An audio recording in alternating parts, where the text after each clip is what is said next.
Hi everyone, and this is Friday Fun Bits. So last week, when I revived Friday Fun Bits from its slumber, I asked all of you to leave a comment letting me know what you have the most challenge keeping track of on your desk. There were a lot of very similar responses. I'm sorry, I'm trying to get it where you're not getting that awful glare, but I still want to leave the lights on. Oh, there you go. Seeing the edge of my desk. So what I did is I printed off the comments and I'm going to randomly draw I don't know, a bunch of them, and then each recipient will receive a little something something from my desk. After I was clearing out, I had all sorts of little die cuts and projects half done, and or not whole big projects, but little things like 3D embellishment from stamps that I have created myself, those kind of things. So, ooh, as I almost knock my favorite glass off the table. So let's get started. I'm just going to randomly pick and then read them out loud. This one is from Monica Vasquez. Aside from finding my bone folder when I set it down on my desk, what I can't seem to find over and over again is space. One second I see lots of space on my desk, and the next I don't know where it went. Space is a big issue for me. For those of you who have seen my overall desk, you know that I work in just about this amount of space.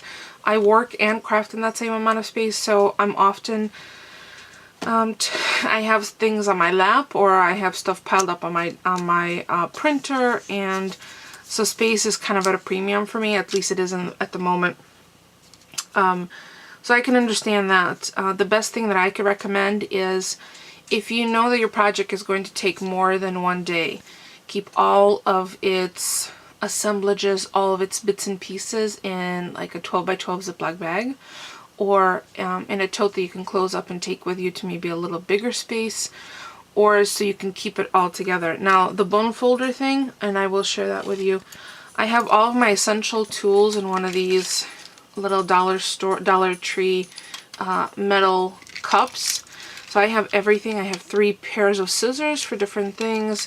I have my pokey tool, I have my bone folder, and as I use it, so if I start using it and I put it on this side, on the left of me, once I'm done using it, I put it on the right of me, and then I put it away. I probably spend more time putting things away as I'm working on a project than sometimes even most people do, but I find that that is the only way I can keep track of my things, particularly because I am working in such a small space. So that was question number 1. So, don't want that to fall. Alright, so 2 is from Lynn B.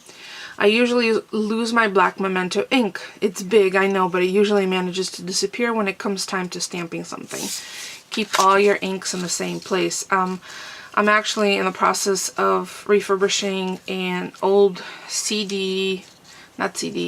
an old, I think it's a cassette tape storage unit into storing my ink so I can have them all at the ready. Otherwise, let me show you.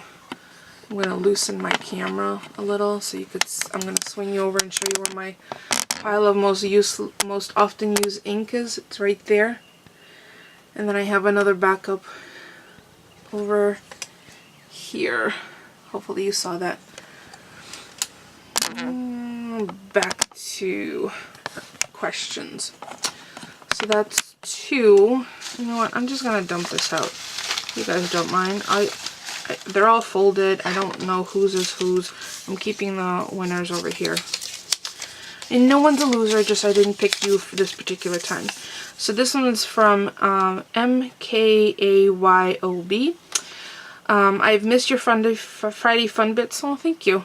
My craft space is on one side of my bedroom, so I have this thing, if I don't keep my bedroom side clean, then my craft side is messy, and the same thing if I don't keep my craft side of my bedroom messy. But one thing is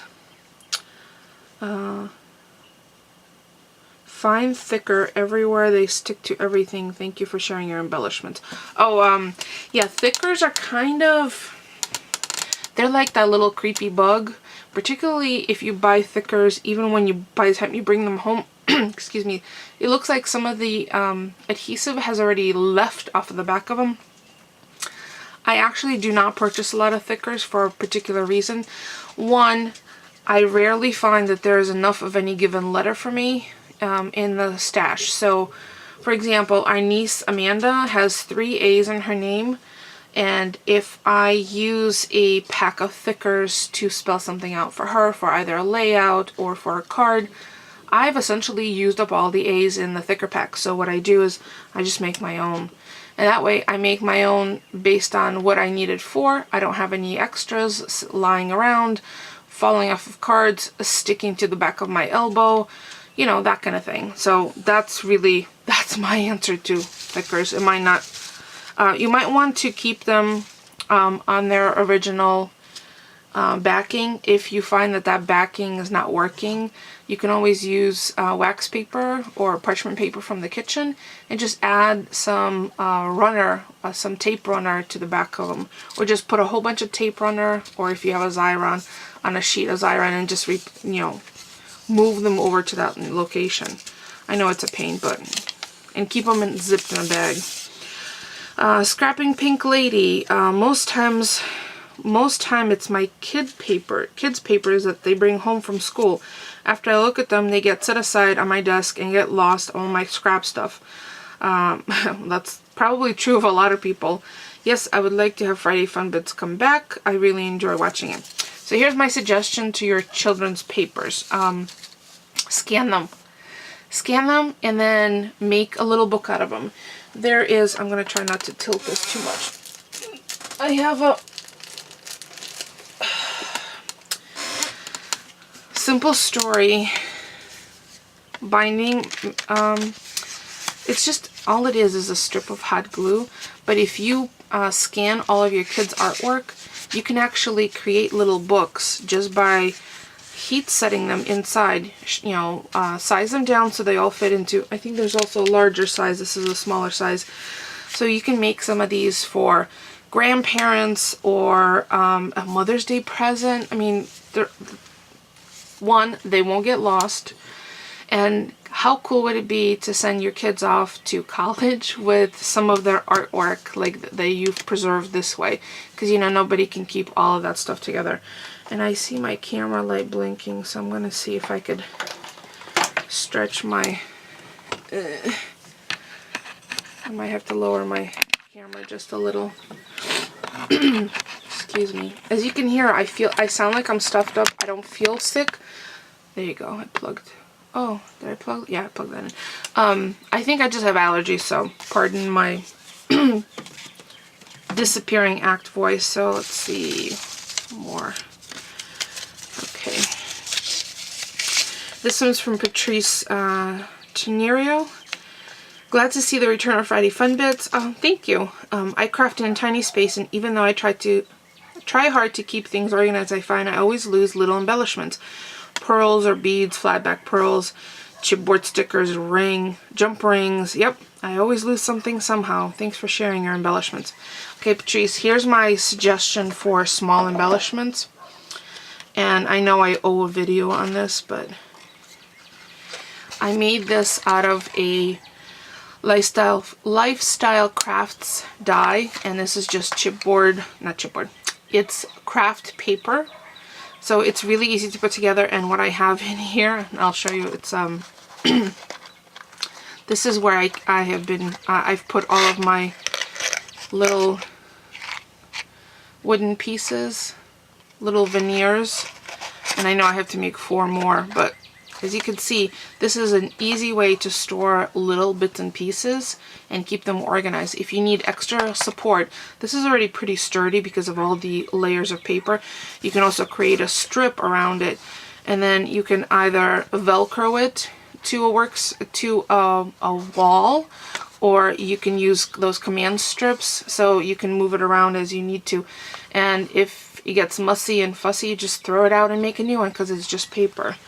So I find that that's an easy way for me. Plus that way you can grab all of that particular embellishment, excuse me, and work on a project. So hopefully that helps. And let me know if you guys want a video on that little project. So this one is from Grammy to Bay. Grammy 2B. Yep. I always seem to lose my little Cutter Bee scissors. They're yellow and black and should stick out like a road sign, but they're good little hiders. And whatever I cut out sometimes with my Cricut and lay down on my work desk, it disappears like I'm living on a mysterious island or something. Well, again, keeping your scissors right after you use them, put them right back where they belong. I'm a very big believer, because this is what works for me.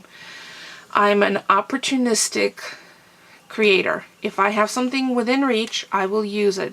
So I've set up a periphery around my desk, which you can't see right now, but actually I think I may have shown this. Let me see if I can lower this just a little. See that little tower right there?